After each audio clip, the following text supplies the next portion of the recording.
nanalo ng Family Feud ng Team Hotlegs ng 200,000 pesos. Family Feud, 5:40 p.m.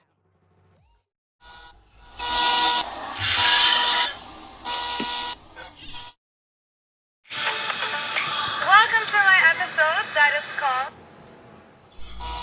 Nagmamano pa.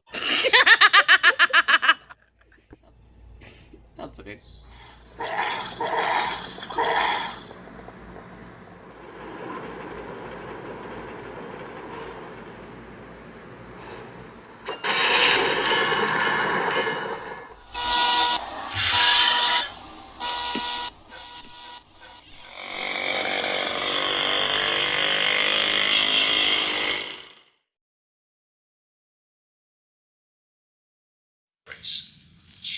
Two U.S. military personnel from West Virginia are fighting for their lives in hospital this evening after being shot just a few blocks north of the White House. Officials believe the suspect is also in a critical condition in hospital after a shootout that followed between the gunman and other National Guardsmen and law enforcement officers. Officials say the death toll in a massive fire in the Hong Kong district of Tai Po at Wang Fu Court has risen to 44. 279 are reported to be missing. Officials say bamboo scaffolding around the buildings helped spread the flames. Intense heat is making it difficult to reach people trapped on the upper floors. 3 suspects have been arrested.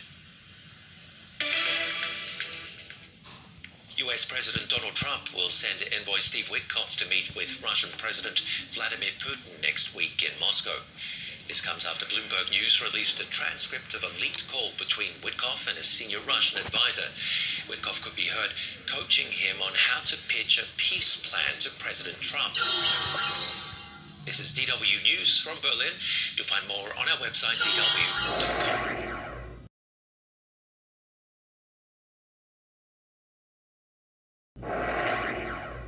Hi, I'm Kim Vanel in Wanganui, New Zealand. It's Wednesday, November 26th.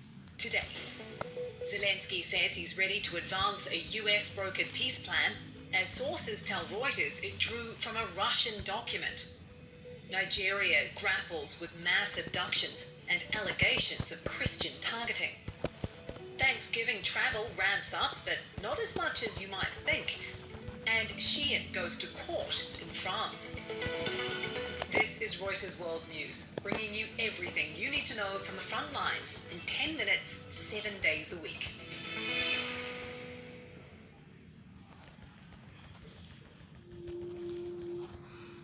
We start with a Reuters exclusive, which has found that the US-backed 28-point peace plan touted by President Donald Trump for ending the war in Ukraine drew from a Russian-authored paper. There's been criticism among some Ukrainian, European, and even US officials that the proposal is too sympathetic to Moscow. It's now been revealed that the Russians shared their conditions for ending the war with senior US officials last month.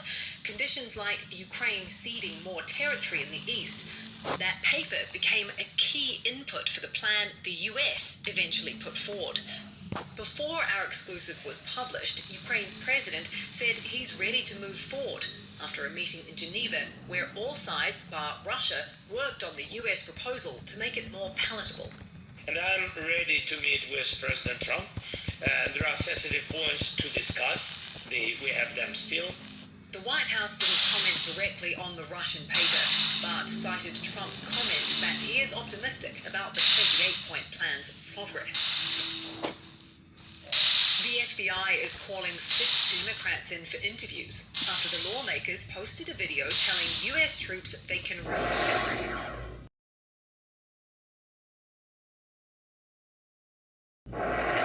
Yesterday, the Pentagon has also weighed in, threatening to recall one of the lawmakers, Senator Mark Kelly, to active duty as he's a Navy veteran and could potentially face military charges. The group say they were simply reflecting US law that troops swear an oath to the Constitution, not to the President. The Justice Department official says the interviews they're asking for are to see if any laws are broken.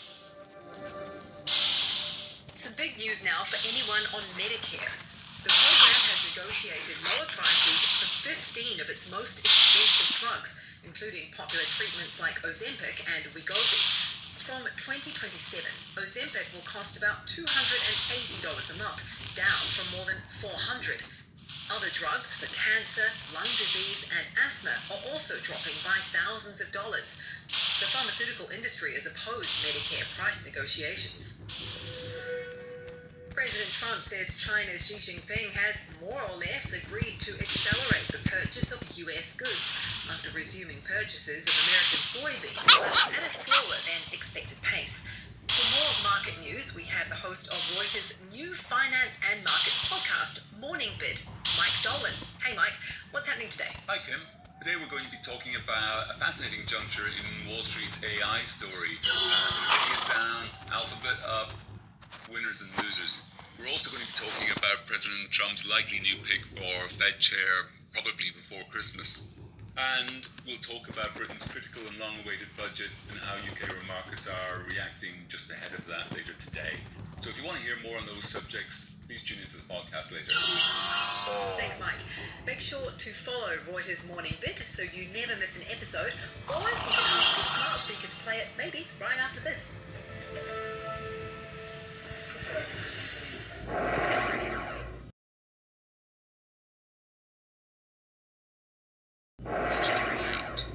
Now, airlines are split, with some saying they're expecting record travelers, and some saying they can't even forecast how many travelers they will see due to the shutdown. And the holiday travel period is when many airlines expect many bookings, they expect healthy demand. So if you have the impact of the shutdown lingering into Christmas and the holidays, it could impact their bottom line. In Gaza City, Nora Carrera uses a pot to clear pooled water from between tents. She says she's trying to stop her children from getting sick. Heavy rain has been swamping the tents of thousands of homeless Palestinians facing the prospect of harsh winter storms without sturdy shelter. The United Nations says it's working to bring winter supplies into Gaza, but the number of trucks able to enter the enclave is being limited by Israeli curbs on aid groups. Israel says it is complying fully with obligations under the truce deal and doesn't stop any aid from entering Gaza. While shoppers in Paris might be perusing the racks in Shein's first brick-and-mortar store, the fashion giant is in court in Paris today, facing a 3-month suspension of its online shopping site in France. French officials want to see Shein show more concrete measures to protect French consumers from harmful content after childlike sex dolls and banned weapons were found on the site via third-party sellers. Helen Reid covers the European retail industry. The French government is really using every rule in the book to try and pin Shein down, and their case really rests on a particular article of the digital economy.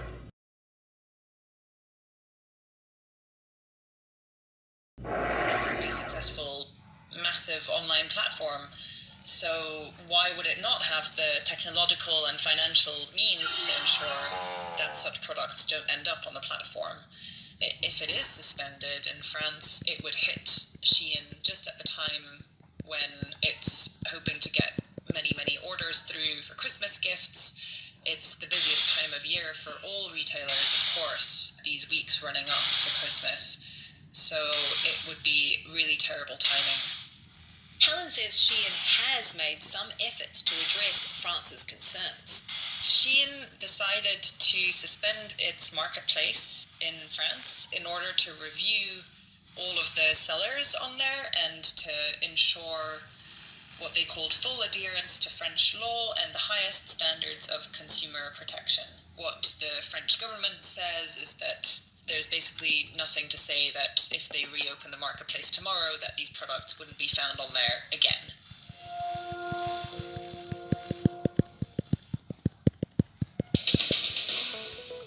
And for today's recommended read, a Reuters exclusive on how a team from Tulsi Gabbard's office surprised the CIA. pouncing on a secret warehouse to seize classified files on the assassinations of Robert F. Kennedy, John F. Kennedy, and Martin Luther King Jr. You can read more on that story in the pod description. For more on any of the stories from today, check out Reuters.com or the Reuters app. Don't forget to follow us on your favourite podcast player. If you're listening on a smart speaker, just ask for the latest news from Reuters 7 days a week. We'll be back tomorrow with our daily headline show.